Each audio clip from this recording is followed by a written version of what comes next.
ካለበት እቺ አላህ የምትለው ወርድ መጠቀም ያለበት እየተጠቀመ ያለው አላህ አብ ለምትለው ነው። ከአብ ሌላ መሆን አለበት እንጂማ እናንተ ሶስት እግዚአብሔር አላህ አትሉ ሚል ክርስቲያን የለም። ከእግዚአብሔር ሌላ እግዚአብሔርን እግዚአብሔር አድርጎ የሚይዝ ክርስቲያን የለም። እንዴ አሁን ለምሳሌ በነገራችን ላይ ተውሂድ እስልምና አንድ ሃይማኖትን ነው የሚከተሉት። ክርስትናስ አንድ ሃይማኖትን ነው። ፖሊ የሚባለው ግን ያልስማማ አካልን ነው ሶስት የምትሉት እንጂ እስከዛሬ ባለ መረጃ ማለት ነው። ምናልባት ምንድን ነው የሚሆነው?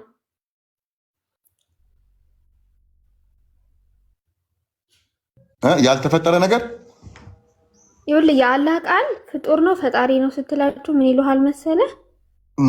እንትን ፍጡሩም ፈጣሪም አይደለም ይሉሃል። ፍጡሩም ፈጣሪም ያልሆነ ነገር አለ የለም። ወይ ፍጡር ነው ወይ ፈጣሪ ነው። በቃ እዚህ ዓለም ላይ ያለው እግሩስ እንዴ በጣም የሚገርመኝ ደግሞ እሱ ነው ስልክ ለምሳሌ እግሩ ፈጣሪ ነው ፍጡር ነው ፈጣሪ ነው ብታያቸው ምን ሳይመልሱ የሚባል ነገር። እሺ እውቀቱ ፍጡር ነው ፈጣሪ ነው። ለምሳሌ ቁርአን ማለት ቁርአንን እየው ይኸውልህ ቁርአን ይሁን የአላህ ቃል ነው አይደለ? የአላህ ቃል ነው። እዚህ ግን አላህ ጋር ያሁን ያለው የት ነው ያለው? ግን እዚህ ምድር ላይ ነው ያለው። ወረቀት ላይ ሰፍሯል። ገባህ አይደለ? የአላህ ቃሉ ማለት ነው።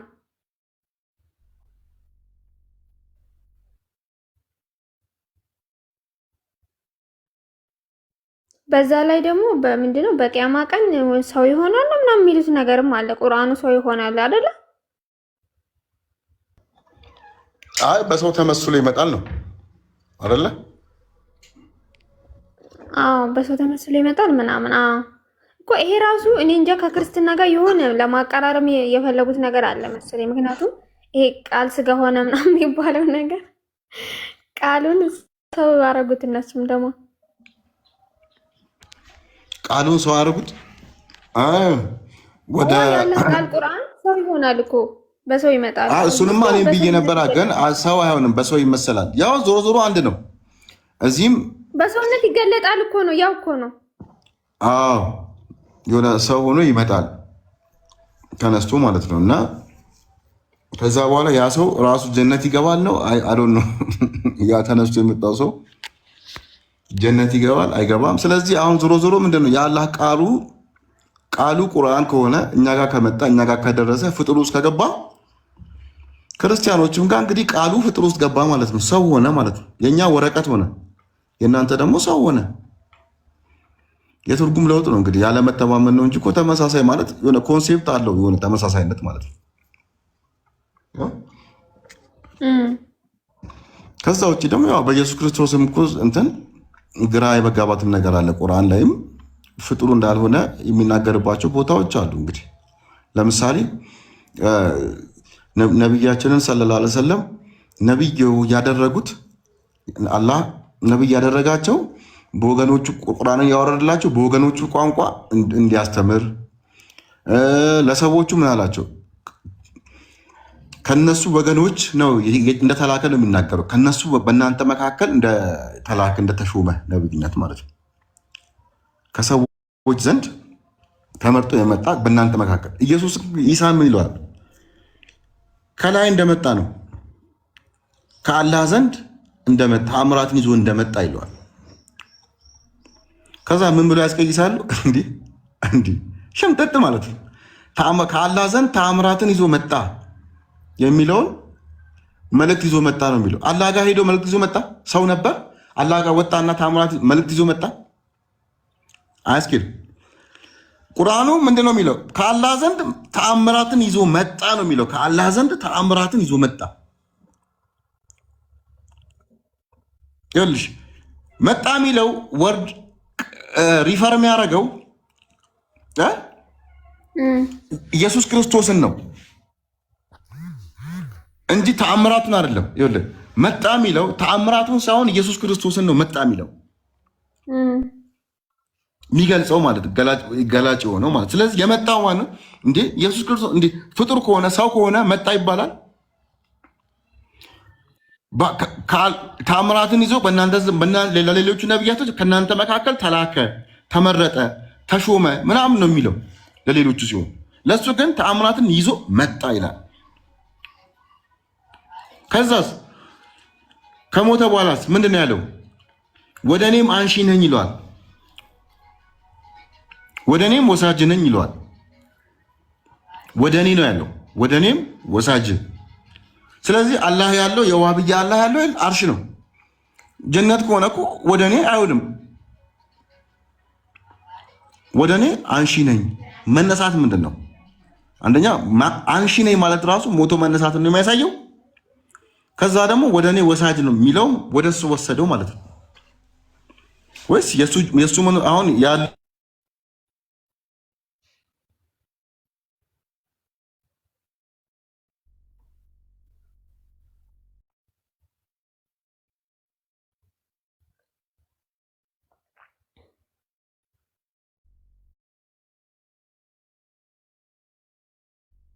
ማለት እንዴ?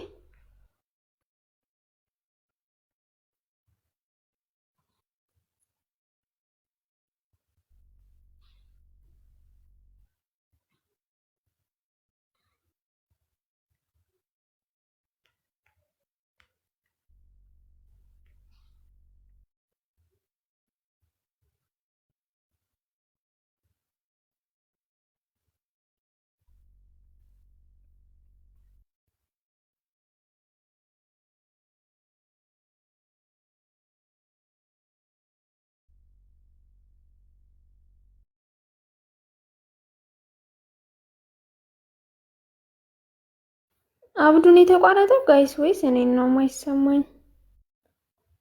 ከታች ያላችሁ ይሰማል? ኦኬ ኦኬ።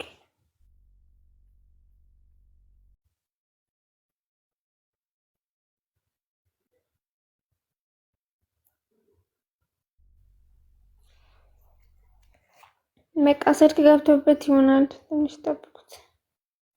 እስከዛ ታብታብ አድርጉ።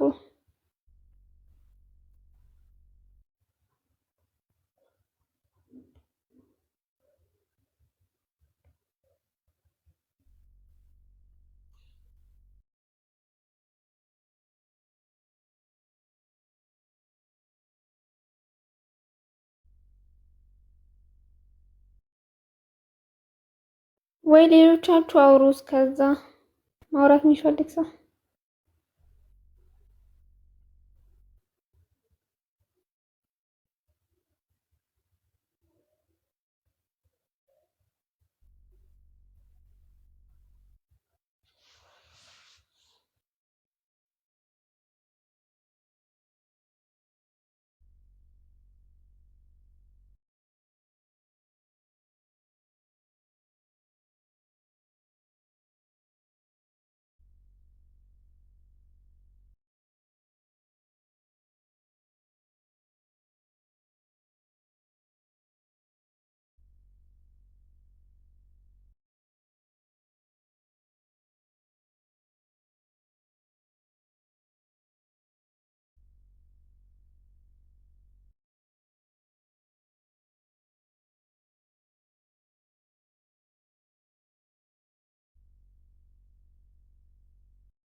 አረ አውሩ ጋይስ፣ ሌሎቻችሁ አውሩ እስከሚመለስ።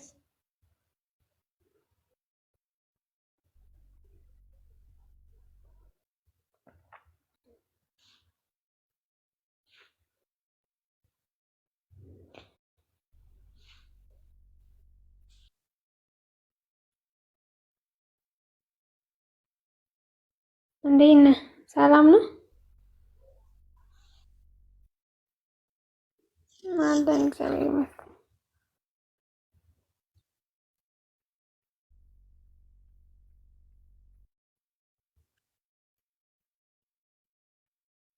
አውሩ እስቲ እስከሚመለስ።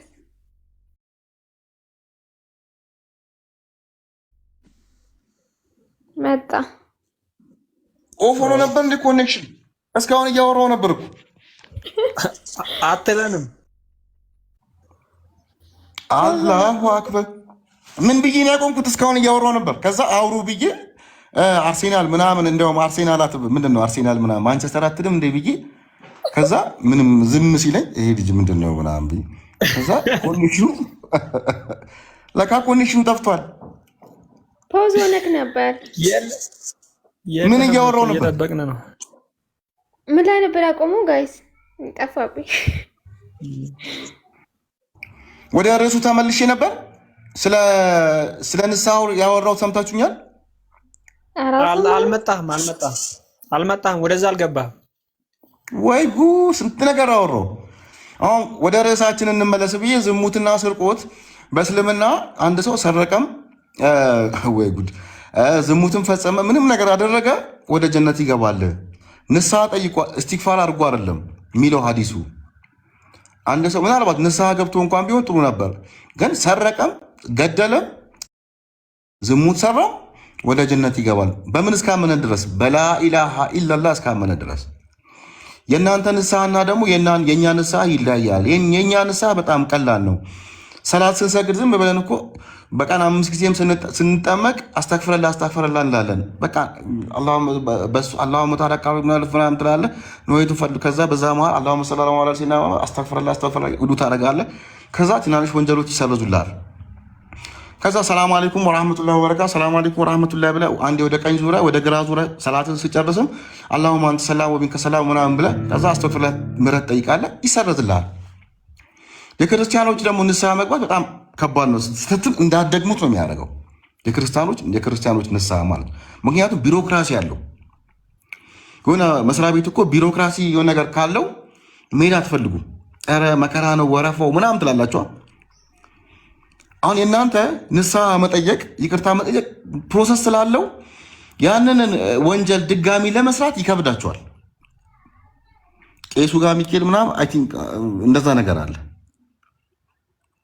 እኛ ጋር ግን ዝም ብለህ መስጊድ ላይ ቁጭ ብለህ አስተግፍርላህ ያ ረሕማኑ ያ ረሒም ትላለህ፣ አለቀ። ከዛ ትለማመደዋለህ ማለት ነው።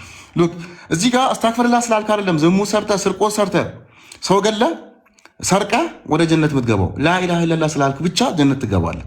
ብትሰርቅም ዝሙት ብትሰራም ምንም ኃጢአት ብትሰራም ይህ ፌር ነው ወይ? ይህ ነቢያችንን ፍትሐዊ አዛኝ ያደርጋቸዋል። ሰው እየተሰረቀ ሰው እየተበደለ ማለት ይሄ መልካም ግብረ ገብን ያስተምራል። ምን ትላላችሁ ነው? ሐዲስ ስላለ ነው። ለዚያውም ሐዲሱ የምስራች የሆነ ሐዲስ ነው። ርዕሳችን ከዛ ጋር የተያዘ ነበር። የምስራች ጅብሪል መጥቶ የምስራች ነው ያላችሁ። ያ ነቢኮ የምስራች ምንድነው? የምስራችሁ አሉት። የምስራችሁ ማንም ሰው ላኢላሃ አምኖ ከሞተ አሉ ጀነት ይገባል አሉ። ማንኛውም ሰው በላኢላሃ ኢለላህ አምኖ ከሞተ ልብ በል። በነገራችን ላይ ሙሐመድ ረሱላላህ የለውም በላኢላሃ ኢለላህ ነው። በአላህ አንድነት አምኖ ከሞተ ደኸለል ጀነት ይላል። እንዴት? እሳቸው ደግሞ ያው የዝሙትም እንትን እሱ ነው የሚያሳሰባቸው አይደል? ዝሙት ሴክስ ቢያደርግም ማለት ቢሰርቅስ አሉት። ህገወጥ ሴክስ ቢያደርግስ አሉት። አይ ይገባል አላቸው። ማነው የሚለው? ጅብሪል። ስለዚህ ምንድን ነው ሐዲሱ? ሰሒህ ሐዲስ ነው 7487 ቡሃሪ ላይ አንድ ሰው ሰረቀ፣ ዝሙት ሰራም፣ ሰው ገደለም፣ ነፍስ አጠፋም ላኢላሃ ኢለላህ ብሎ እስካመነ ድረስ ጀነት ይገባል ብለዋል ነቢያችን ሰለላሁ ዐለይሂ ወሰለም። ስለዚህ ይሄ ምንድን ነው ለሰው ልጆች ጥሩ እምነት ነው ትላላቸው? የትኛውም ሃይማኖት ቡዲዝም፣ ዋቄ ፈታም ይሁን ሲቂህም ምንድን ነው የሚባለውም ይሁን የህንዶቹም እምነት ይሁን ይህንን ነገር ይሰብካሉ።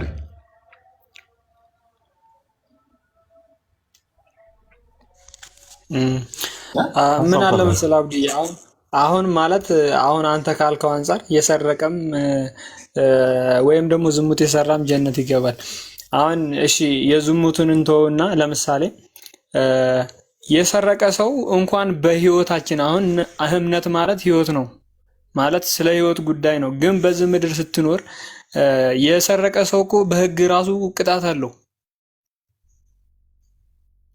በስራት ይቀጣል ምናምን ነገር። በእምነት ቦታ ስትሄድ እንዴት ነው ያ ሰው ጥፋቱ ተሰርዞለት ጭራሽ ወደ ገነት የሚገባው?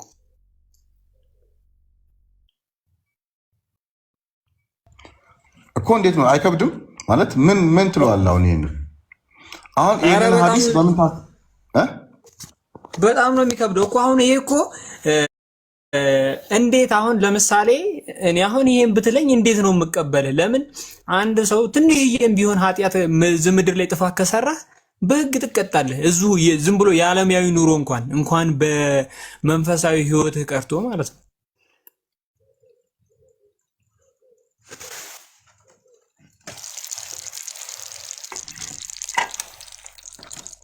አረዳድህ ራሱ በጣም ነው የገረመኝ። ምክንያቱም ማንም ሰው ይሄን ነገር እንደዛ አድርጎ ግልጽ ሊያደርገው አይችልም። ማለት እኔ ብትለይ ለምሳሌ ካየሁት እንትን ልል ይችላል እንጂ አንተ የተረዳኸው እግዚአብሔርን በጣም ነው ያስደነቀኝ። እንደዚህ ይላል። በጣም ከባድ ነው የምር። አየሁት እኮ አብዱ አንተ እንዳልከው ነው ራሱ ነው። ልክ ነኝ። 7487 ልክ ነኝ። አዎ እና አይልም ምንድን ነው የሚለው? አንብብ እስቲ። ገብርኤል ጉድ ኒውስ አመጣላቸው ለነብዩ መሐመድ ይላል። እሺ ከዛ አላህን ብቻ የሚያመልክ ከነበረ ገነት ይገባል ብሎ ይነግራቸዋል ማለት ነው። እሺ ከዛ እሳቸው ደግሞ ምን ይሉታል? ሌባም ቢሆን ይሉታል ማለት ነው። የሰረቀ ሰውም ቢሆን ምናምን ይሉታል። አዎ ይላቸዋል። ህገወጥ የሆነ ምንድነው የሴክስ ግንኙነት አድርጎም ቢሆን ምናምን ይሉታል። እንደዚህ ሞት ነገር መሰለኝ። ከዛ አዎ ይላቸዋል። ቆይ እዚህ ኮሜንት ላይ ፔስት አደርግላችኋለሁ።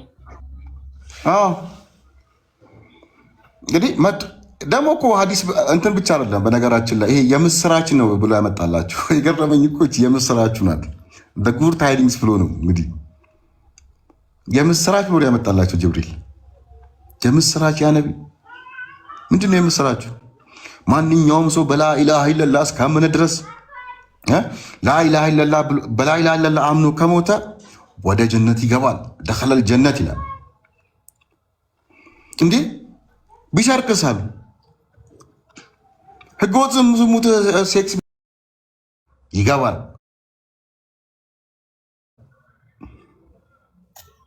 እንትን እንደማለት እኮ ነው አብዱዬ፣ እንትን እንደማለት ነው። ለምሳሌ ህጉን አክብሮ ሰው እስከገደለ ድረስ አይጠየቅም እንደማለት ቁጠረው። እንዴ እሱ ቀላሉ ነው። ይኸውልህ ህገወጥ ዝሙት እኮ ዚና ማለት ከሰባቱ ትላልቅ ወንጀሎች አንዱ ነው። ይኸውልህ ከአላህን ከማሻረክ ጋር እኩል ማግኒቲዩድ የተሰጠው ወንጀል ነው። ይኸውልህ ሰባት የየቲም ሀቅ መብላት፣ በአላህ ላይ ሌላ ማሻረክ፣ ዝሙት ረስቻቸዋለሁ። ቀጥቀጥ ሌላው አሉ። ከነሱ ውስጥ አንዱ ዝሙት ነው። ሰባት ትላልቅ ወንጀሎች ማለት ነው። እንግዲህ ስርቆትማ ሰው መግደልማ ትንሹ ነው። እስልምና ላይ እኮ ሰው መግደል እንደ 99 ሰዎችን ገድሎ እኮ ጀነት ገብቷል። ታውቃለህ? ይሄን ሐዲስ ታውቀዋለህ? 99 ሰዎችን ገድሎ ጀነት የገባ አለ። በምንድን ነው እሱ? እንዲያውም ሁል ጊዜ እኛ ዳዋም ስንወጣ የሚነገረን ሐዲስ ነው። ይሄ ሁሉ ሰው ያውቋል። ባለፈው አንድ ወጊድ ነው አሲድ የሚባል ሰው አላውቀውም አለኝ እኮ የለም አለኝ። ሐዲሱ ስንሰማ ያደግነው ሐዲስ ነው እና በነገራችን ላይ ሐዲሱን አልጠቀስኩትም እንጂ አሁንም አልፈለግኩትም። የሆነ ቦታ ሰጥቼ በጣም የሚታወቅ ሐዲስ ስለሆነ ማለት ነው። እና ምንድነው ሰውየው 98 ነው 97 ነው 96 95 አካባቢ ነው እንደዛ ብቻ የሆነ ከሆነው ይጀምሩላል። ገድሎ ይመጣና አሊሞችን ይጠይቃል። እንዲህ 90 ምናምን ሰው ገድያለሁ ወይም ከ90 ሰው እንጀምር መሰለኝ ገድያለሁ፣ እንዴት ነው አላህ አይምረኝም ወይ ብሎ ይጠይቃቸዋል። ከዛ ያ አሊ የሚባለው ሰውዬ እንዴ 90 ምናምን ሰው ገል 95 ሰው እንበለው እንዲቀለን 95 ሰው ማለት ከሆነ ጀምሮ ነው መጠየቅ። 90 ምናምን ከደረሰ በኋላ ነው መጠየቅ የጀመረው። ከዛ 95 ሰው ገለ እንዴት ነው አላህ ይቅርታ የሚልህ አይምርህም አሉት። ከዛ ያንንም ሰውዬ ደገመው ያንን አሊሙን 96 ሆነ ማለት ነው። ከዛ አሁንም ጠየቀ እንዲህ በቆጨኝ እኮ ብዙ ሰው ገድዬ ምናምን ብሎ አሁንም አሊም ታዋቂ አሊም ይፈልጋል። ከዛ ሰው ይጠቁማል ይሄዳል። ከዛ ያ ሰውዬ አረ ከባድ ነው ይሄ እንዴት ብዬ ልንገርህ ምናምን ይለዋል ማለት እሱንም ይደግመዋል። 97 ደረሰ። አሁንም አንዱ ጋር እንደዚህ በቃ ምርጥ ተብሎ ደግሞ ይፈልጋል። አሁንም እሱም እንደዛ አለው እንደማይምሮ ነገር እሱንም ደገመው። 99 ላይ ደረሰ። ከዛ መቶኛው ሰውዬ እኔንም ይገለኛል ብሎ ፈርቶ ያላቅም እንዴት አላህ ማይምር ነገር የለም አለው። ከዛ ምን አለው የሆነ ያህል እርምጃ ውዱ አርጋለው ውዱ ታጠባለው ታጠበ ውዱ አርጋለው። ከዛ በኋላ ከዛ አካባቢ የሆነ ያህል ምናምን ስንዝር ነው ምናምን ራቃለው። ከዛ በኋላ ሰውየው ሞተ እና በጀነት ተሻሙ መላኢካዎች የጀሃነም መላኢካና የጀነት መላኢካ ተሻሙ ሊወስዱት ሰውየውን እሱን ለማውሰድ። አዎ ይሄማ ወንጀለኛ ነው ይሄማ ወንጀለኛ ነው ብሎ ተሻሙ። ከዛ በኋላ ያ ለቆ የሄደበት ነው ምናምን ተለካሉ። በስንዝር ነው ስንዝር ያህል በለጠ ወደ ሀይር ቦታ ወደ ይሄ አካባቢን ቀይሮ ምናምን which is nonsense እኮ አዲስ። ከዛ ሰውየው ጀነት ገባ። የሚገርም ነው የምር። ስለዚህ አሁን እሱማ ትንሽ እኮ ነው አልኩ። አንድ ሙስሊም ዝም ብሎ ይፎክርብህ የለ እንደገላለሁ ብሎ በጣም ከባድ ወንጀል ቢሆን እንደዚህ ይፎክራል እንዴ? አዎ ብዙውን ጊዜ ማለት ተናግሮ ከማስረዳት ይልቅ በዛቻ እንትን የሚሉት ነገር ይበዛል። ወንጀል በጣም ከባድ ወንጀል ቢሆን ኖሮ እንደዛ አይባልማ። በጣም ከባድ ወንጀል አይደለም መግደል። በነገራችን ላይ ዝሙት ግን ትልቁ ወንጀል ነው። ስለዚህ ዝሙት እንኳን ብትሰራ ጀነት ትገባለህ። መቼ? በላኢላሃ ኢላላህ ከሊመተ ጠይባ እስካመንክ ድረስ። ላኢላሃ ኢላላህ የምትለው ቃል ሱብሃንላህ ነገ በቂያማ ቀን ከፀሐይ መግቢያ እስከ ፀሐይ መውጫ ድረስ ያለውን ወንጀል መዝገብ የተመዘገበበት መዝገብ ሚዛን ላይ ተቀምጦ ላኢላሃ ደግሞ በቀኝ በአንድ ሚዛን ጋር ትቀመጣለች። ላኢላሃ ኢላላህ ከሊመተ ጠይባ ትመዝናለች። ወደ ጀነት ትገባለህ። ተሰርዘዋል ማለት ነው። ላኢላሃ ኢላላህ ብቻ ተሰርዟለች። ይሄ የምስራች ነው ለሙስሊሞች፣ የምስራች።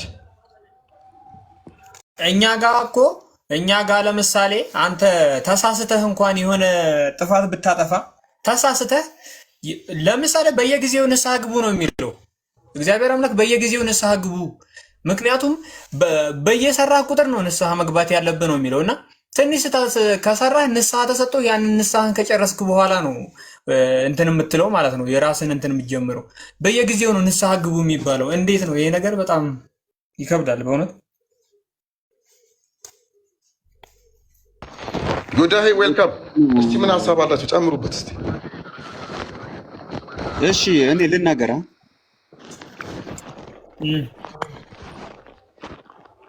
አዎ አሁን ያው እኔ ኦርቶዶክስ ነኝ። በእርግጥ በኦርቶዶክስ አሁን እንኳን የሰው ህይወት ነፍስ ልትገድል በራስህ እንኳን ታንቀ ከሞትክ ያስጠይቃል። ምክንያቱም ያ ነፍስ ያንተ አይደለችም፣ የእግዚአብሔር የፈጠራት ናት። እሱን የፈጠራትን እሱ ነው የሚወስዳት እንጂ የሰው ነፍስ መግደል ወይም መንጠቅ አትችልም። ምክንያቱም የፈጠረው እግዚአብሔር ነው፣ መውሰድ ያለበትም እግዚአብሔር ነው። ያስጠይቃል በእርግጠኝነት ማለት ነው። አላቅም በሙስሊም ያው እንግዲህ እናወራለን። እስቲ ለማንኛውም ቀጥሉ።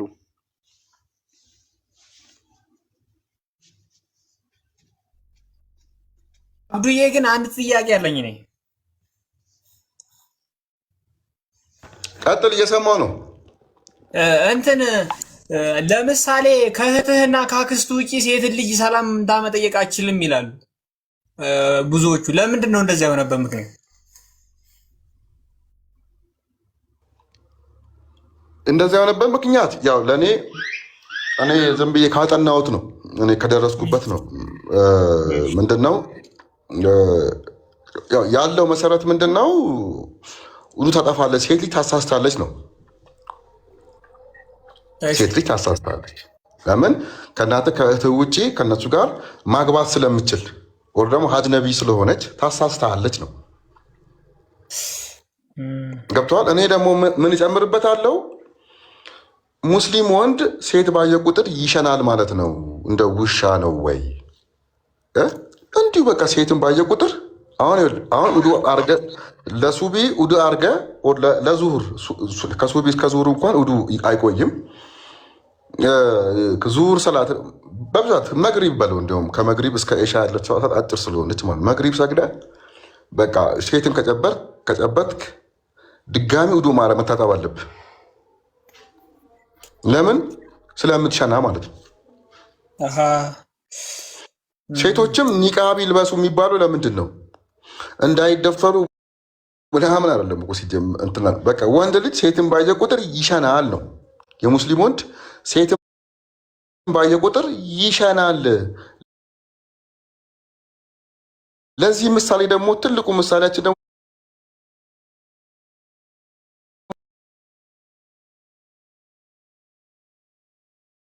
መስጊድ ጀማዓ ሰላት ሰው ሱና ሰግዶ ኢማም ናቸው ሱና ሰግዶ እየጠበቃቸው ውጪ ላይ ተረከዝ ብቻ ስላዩ ሸኑና ተመለሱና ቅርብ ወዳለችዋ ወደ ቅርቢቷ ሚስታቸው ሄደው ጨርሰው መጡ። ከዛ ሰው ሁላ ያ ነቢ ለምን አረፈዱ ሁላ ብሏቸዋል።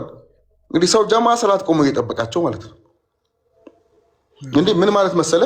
የሆነ ጠቅላይ ሚኒስትር ምናምን በለው የሆነ ሴሌብሪቲም በለው በርጋ ደርሶ ንግግር አሁን ጠቅላይ ሚኒስትር የሆነ ሰው ተሰብስቦ ሰዓቱ ደረሰ ንግግር ሊያደርግ በርጋ ደረሰ እያየው ማለት ነው። ተመልሶ ሄዶ ሚስቱ ጋር ደርሶ ሲመጣ እስኪ ምን ትላለህ? ተረከዝ ስላየ ማለት ነው። ስለዚህ ተረከዟን አይቶ በጣም ከባድ ነገር አለው ማለት ነው። ማለት አልተረዳነውም እንጂ በቃ ዞሮ ይሄ እኔ ለሙስሊም ወንዶች ስድብ ነው ብዬ ነው ማምነው። ይሄ ሴቶች ኒቃብ ይልበሱ ማለት ትርጉሙ ለሙስሊም ወንዶች ስድብ ነው። በቃ ሙስሊም ወንዶች ውሻ ናቸው። በቃ ያዩዋትን ሴት በሙሉ ይመኛሉ ማለት ነው። ሴት ባዩ ቁጥር ይሸናሉ። እንዲህ ሰው ልጅ እኮ ስሜቱን መቆጣጠር እኮ የሚችል ፍጡር ነው። እነዛ አድርጎ ነው አላህ የፈጠረን። ስጋዊ ፍላጎታችን መቆጣጠር እንድንችል ተደርገን የተሰራ ነው። ልክ ነው እንጂ ዝም ብለን ሴት በጨበቅ ቁጥር ሴት ባየን ቁጥር ፊቷን አፍንጫዋን ምናምኗን ባየ ቁጥር ምንድን ነው መሽናት? እንዴ ሲጀመር እኮ ሴት ልጅ እኮ ራቆቷንም ብትሆን ልብስን ብትለብስ ገላዋ ላይ ሰውነቷ ላይ ምን የቱ ጋር እንዳለ ታውቋል። እዚህ ጋር ስትሄድ ጠይቅ ይቅርታና አንድ የሆኑ የሙስሊም ሲሰብኩ አይቼ እንደ ጀሚላ አይነት አግባ ዝም ብለህ አንድ ፉንጋ ምናምን እንዳታገባ ምናምን ይላሉ። እንደዚህ ሲሰብኩ ማለት ነው። እንዴት ነው ሰውየው የሚያገባ? አሁን ፉንጋቱ ምን ትሁን ይሄ ኒቃብ ምናምን ተሸፍነው ነው የሚሄዱት። እንዴት ብሎ አይቶት ነው አሁን እሷ የሚያገባት? አሁን ለምሳሌ ተሸፋፍነው ነው የሚሄዱት። ቆንጆ ያስገባ ምናምን ይላል። አሁን በምን አይቶ ነው የሚያገባት? ለምን መሰለህ? እኔ አይደለሁም፣ እኔ ኦርቶዶክስ ነኝ። ዙር ማድረግ ነበረብህ። አሁን እቺ ቀላል ጥያቄ ናት። አሁን እኔ ደግሞ ጭቅላት ያለኝ ሰው ቢሆን ማስበው የምጠይቀው ጥያቄ ምን መሰለህ? ፉንጋት ሴት አላህ አይደለም የፈጠራት? የሴት ልጅ የሚስት መመዘኛው መልክ ውጫዊ ገጽታ ነው ወይ? መልካም ትዳር የሚባለው በፊት ነው ወይ የሚለካው? እሱ ሳይሆን እነሱ የሚሰብኩት እኮ ነው። ቆይ አስጨርሰኝ።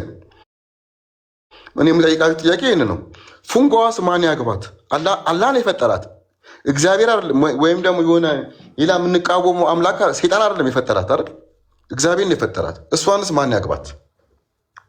ይሄ መስበክ፣ ይሄንን መስበክ እንስሳነት ነው ለእኔ፣ እንስሳነት፣ ደንቆሮነት ማለት። ለዛ ነው ኡስታዝ የሚሆኑት ሰዎች ትምህርት አልገባ ያላቸው ሰዎች ናቸው ብዬ ሁሌ የምናገረው ለዛ ነው።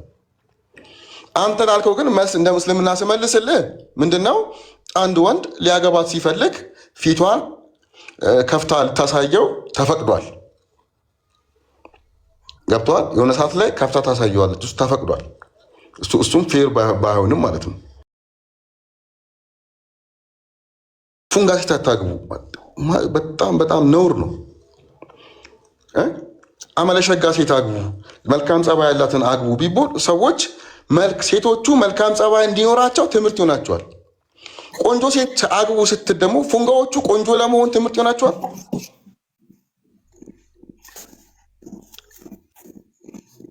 እንደዛ ከሆነ ድጋሜ መፈጠር አለባቸው ማለት ነው እኮ ማለት ድጋሜ መፈጠር አለባቸው። አንድ ሸክላ ሰሪ ሸክላው ቢበላሽበት ድጋሜ ሰርቶ ያስተካክለዋል። አንድ ሰው ተፈጥሯል፣ ወዴት ትሄዳለች ነው? ወዴት ትሂድ? ማን ያግባት? ወይ ደግሞ ድጋሜ አትፈጠር። ይሄ ነገር ግን በነገራችን ላይ በጣም ከባድ ነው። እኔ ማለት አሁን አብዱዬ ያስረዳኸኝና ቅድም የጠየቅኩህን ጥያቄ ያስረዱኝ የተለያየ ነው። እኛ ሴት ልጅ ሰላምታ ማንጨብጥበት ምክንያት ምናምን ብሎ ሌላ ነገር ነው ያስረዳል። ይገባ? ምን አሉ ንገረኝ። አሁን አንተ ለምሳሌ የእኛ ወንዶች ስለሚሸኑ ምናምን አይደል ያልከው?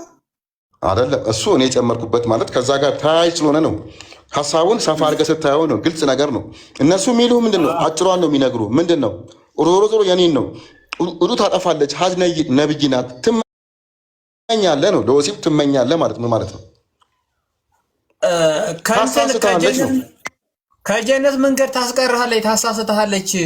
በቃ ታሳስተሃለች። ከአክስትህ ውጪ ያሉትን ማግባት ትችላለህ እና እነሱ ኡስታዞቹ የሚሉ ታሳስታለች ማለት ምንድን ነው? ወደ ሌብነት ነው የምትወስድ፣ ሰው እንድፈነክት ነው የምታደርግ። ማሳሳት ማለት ምንድን ነው? ወሲብ ነው አይደለ እኮ። ስለዚህ አንተ ደግሞ ምንድን ነው በየሰዓቱ በጨበት ቁጥር ትሳሳታለህ ማለት ነው። ልክ ነው። ይኸውልህ በጨበት ቁጥር የምትሸና ባይሆን ኖሮ ሀዲሱ ምን ይላል መሰለ? ምን ነበር መሰለ? በጨበት ቁጥር ስለምትሸና ነው እንጂ ባይሆን ኖሮ ምን ይላል መሰለ? ሴትን ልጅ ስትጨብጡ ለእንትን ነገር መመኘት ውዱ ያጠፋል። ለወሲብ መመኘት፣ ሴትን ልጅ ስታዩ ለሌላ ነገር መመኘት ውዱ ያጠፋል ይሉ ነበር። ራስህ አይተህ መመኘት ለትዳር ካልሆነ በስተቀር ለህገ ወጥ እንትን መመኘት ውዱ ያጠፋል ብትባል ያስኬዳል። ይሄ ግን ባየህ ቁጥር ነው። ባየህ ቁጥር ደግሞ መሆኑን እንግዲህ ነቢያችን አይደለም አንተ ወጣቱ 13 ሚስት ያላቸው ነቢዩ መሐመድ ማታ ያቺም ጋር ሲዞሩ ያደሩ ነቢያችን ሰለላሁ ዐለይሂ ወሰለም እንደገና መስጊድ ሲሄዱ ተረከዝ አይተው ተሳሳቱ። ውሻ እንሸናለን ማለት ነው። ያመልጠናል ማለት ነው። እኛ ኡስታዞች ጠይቃችሁ ዩቲዩብ ላይ ከፍተህ ብታይ እንዲያውም በዚህ ኤክስፐርት ናቸው። የሆነ የመጀመሪያ ወንድ ልጅ የሚያፈሰው እንትን ይባላል። ቀጥሎ ደግሞ የሆነ የሚያፈሰው እንዲህ ወፈር ያለው እንትን ይባላል። ያኛው እንትኑ ውዱ አያጠፋም። ያኛው እንትን ቀጥሎ ያለው ወፈር ያለው እንትን ይባላል። እሱ ውዱ ያጠፋል። ያኛው ደግሞ ሻወር ያስወስዳል። ያኛው ደግሞ በውዱ ያልቃል። ያኛው እንደዚህ ኤክስፐርት ናቸው በዚህ በወሲብ ታውቃለህ። እኔ መስማቱን ላንም ይከብደኝ። ይሄን ነገር እኔም ሰምቼዋለሁ። እኔ ምን አልኩ መሰል አብዱዬ፣ ለምሳሌ አሁን በእኛ ሰላም አደርክ ስትባል እግዚአብሔር ይመስገን ማለት እግዚአብሔርን ማመስገን ነውና ወደ ሌላ ሄድብንም እኛ። እናንተ ለምሳሌ አሰላሙ አለይኩም ስትል አሁን አላህን እያመሰገንክ ነው። አላህን ማመስገን ደግሞ ከልጅት ጋር ሰላምታ ስትለዋወጥ አላህን እያመሰገንክ ነው። አላህን እያመሰገንክ ባለበት ሰዓት እንዴት ኃጢአት ሊሆን ይችላል አልኩት እኔ። እንዴት ኃጢአት ነው ሳይሆን ጥሩ ጥያቄ ነው። አንተ ግን የሆነ ነቢያችንን አስተካከልካቸው፣ አላህን አስተካከል፣ አገዝካቸው። እንደሱ መጠየቅ ያለብህ ምንድን ነው? ሰውየው ሰላም አለይኩም ነው አሪፍ ያመጣልኝ። በነገራቸው በአንድ በኩል የራሴ ሀሳብ ነው እና ሰውየው የአላህ እዝነትና ሰላም እያወረደ እግዚአብሔር ይመስገን እያለ እንዴት ይረጫል? እንዴት ይሸናል? እንዴት ይሳሳታል ብለህ ብጠይቃቸው ቆንጆ ነበር። አሁንን ያላቀውም አብዱዬ። ቀጥል ደግሞ ቀጥል። መስጂድ ሲሄዱ አንድ ነቢይ መስጂድ ሲሄዱ ተረከዝ ስላዩ እንዴት ይሳሳታሉ? እንዴት ይሸናሉ? መስጊድ አንተ ሰላም አለይኩም ያልከኝ፣ ይሄ ደግሞ መስጊድ ቤተክርስቲያን እየሄድክ ቤተክርስቲያን በር ላይ ተረከዝ አይተህ ተረከዝ ነው ያዩት። ይኸውልህ ከንፈር ቢሆን ደግሞ አስበው እዛው ሊወድቁ ነበር። አዶን ማለት እኔ አሁን ቤተክርስቲያን እየሄድኩኝ መቀመጫ ይቼ እንደዛ ተሰምቶኝ ያውቃል። እኔ እንደውም ነብዩ ሰው መሆናቸውን ያየሁበት፣ ምናልባት አላውቀውም። እኔ ክርስቲያን ነኝ። ግን በጣም አንተ እኮ አልኩ አንደኛ እሺ ባለትዳር አይደለህም እንበል። ባለትዳር አይደለህም ነው ወጣት ነህ እንበል። ለምሳሌ አንተ ከሚስት ጋር አድረህ በተለይ ደግሞ አንተ ይሄ መታፈን ውስጥ ያለን ሰዎችም ካልተራችን መታፈን ማለት በመታፈን ውስጥም ስላለን ያ ነገር ሊሰማ ይችላል። ወጣትም ስሉ 13 ሚስቶች አሉ 13 ሚስቶች አሉ። አስበው፣ አንድ ሚስት አይደለም ያለች ሚስት አከለክልም። ከዛ አንተ ቤተክርስቲያን እየሄድክ ተረከዛይ እንትን ትላለህ ማለት ትሸናለህ። ዛትማች ያው እኔ ምንድነው እኔ ያው እንግዲህ ከማውቀው የሰው ምኞቱ ማለቂያ እንደሌለው አውቃለሁ ማለት ነው። ግን አይ እኮ ነው በሰውኛ ነው የምናወራው። ይኸውልህ እኔ ራሽናል ነው የምሰራው። እኔ ቻሌንጅ አድርገኝ ችግር እኮ ላላረገው እችላለሁ። ብራዘር ሀሳብ ሳይገባኝ ቀርቶ አይደለም፣ ላላረገው እችላለሁ። ቆይ አይ አይደለም እንደሌላ ሰውም አውራ። ይኸውልህ ሚስት አለች፣ ልጆች አለ። ከዛስ ደግሞ ልጨምርልህ ትሸናለህ ማለት ትረጫለህ። እንዲህ አይተህ አይ አርጭም፣ ግን ቆለጤ ይቆማል።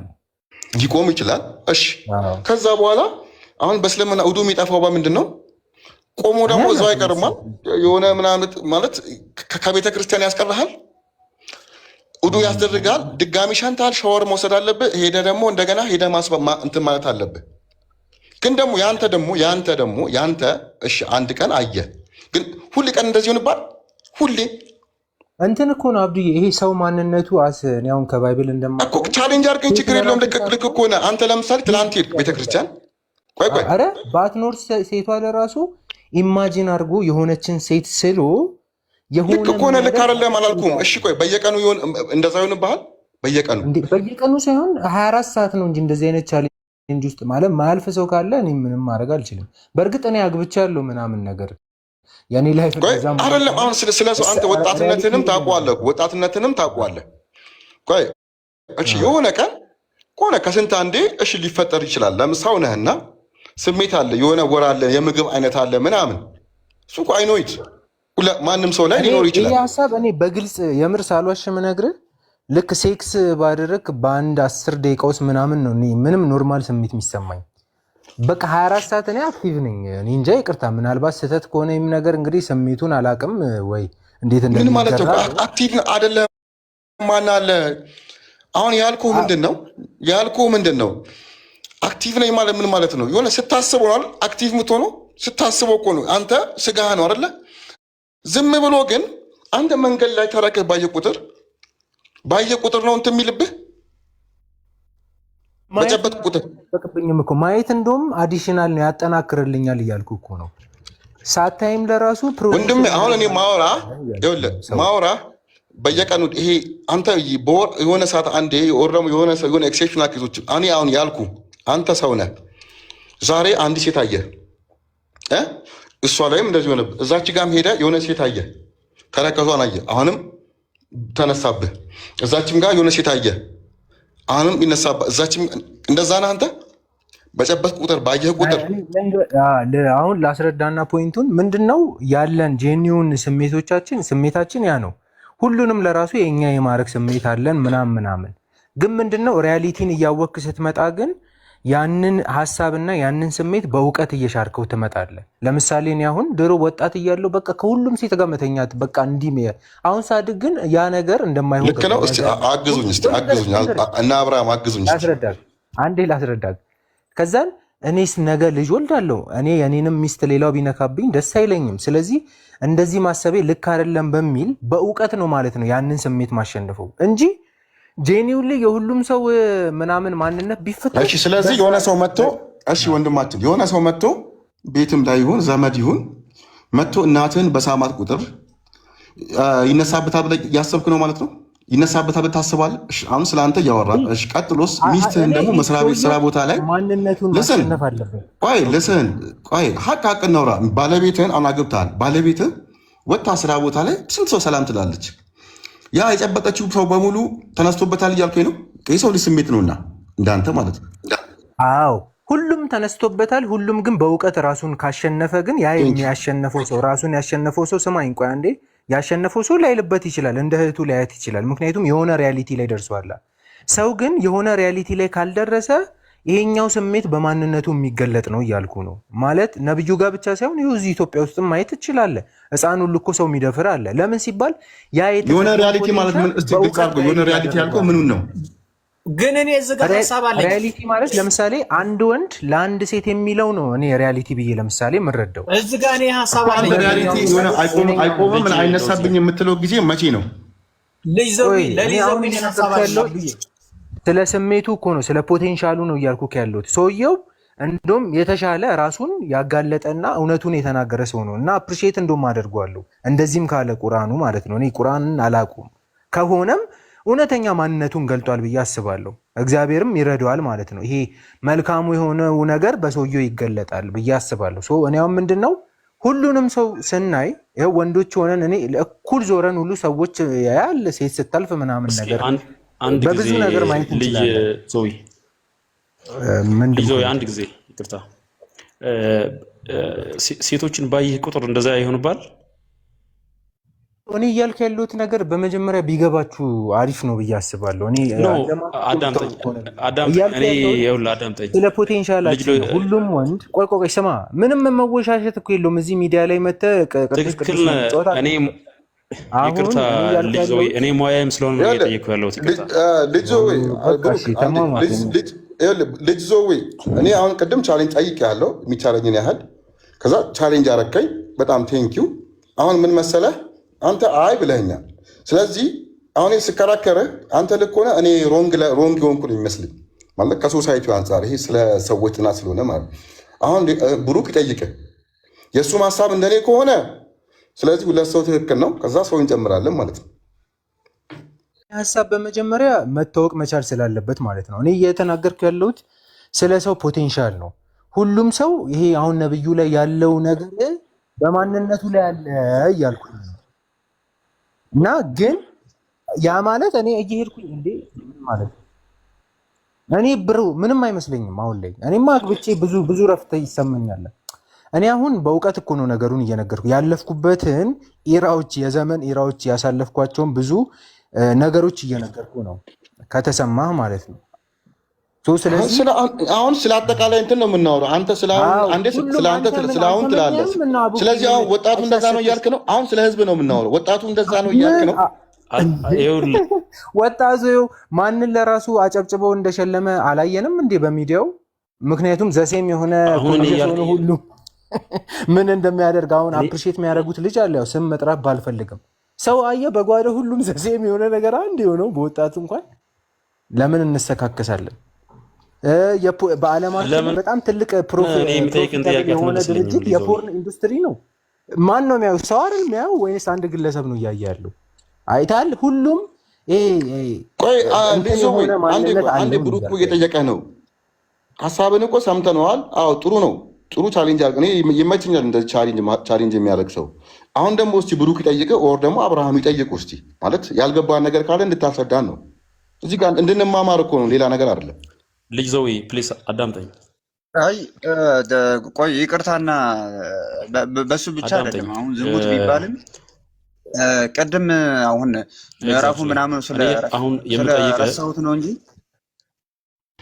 ኖ ይሄኛው ፖይንት ጨርሶ አዙቢ ቆይ አሁን ምዕራፉና እንትኑ ስለረሳሁት ነው እንጂ ሌላ ቀን አመጣልሃለሁ። እና ምንድን ነው የሚለው ለምሳሌ አንተ እህትህ አለችና የሆነ ረቅ ያለ ሀገር ብትሄድ እህት ያለችው ራቅ ያለ ሀገር ነውና ለማየት ምናምን ይሄዳል። ትዳር አላት እና ስትሄድ በቃ ስሜቱ ይመጣብሃል ይላል።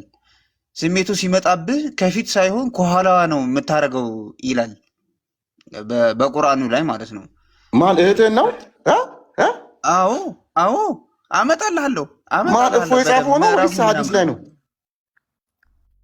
አይ ቲንክ ሐዲስ ላይ መሰለኝ። እና ምንድን ነው የሚለው ከፊት ሳይሆን ከኋላ ነው ማለት። ምናልባት ክርስቲያኖች የጻፉት እንዲያው ኦርቶዶክሶች ኖ አይደለም፣ ኖ አይደለም። እና እንደዛ ይላል። እና በጣም ነው የሚገርመው። ይሄው ታይዋለህ። ምንድን ነው ሐዲስ ነገር አመጣልሃለሁ። እባክህ ሼር አድርገኝ። ይሄን አላየሁትም። አመጣልሃለሁ፣ እነግርሃለሁ። ችግር የለም። መሐመድ ረሱልላህ እልክልሃለሁ። ስለዚህ አሁን እሺ ቆይ አሁን ወደ አንተ እንመጣለን። ብሩክ ለልጅ ዘዌ ጠይቀው ፕሊዝ። አዎ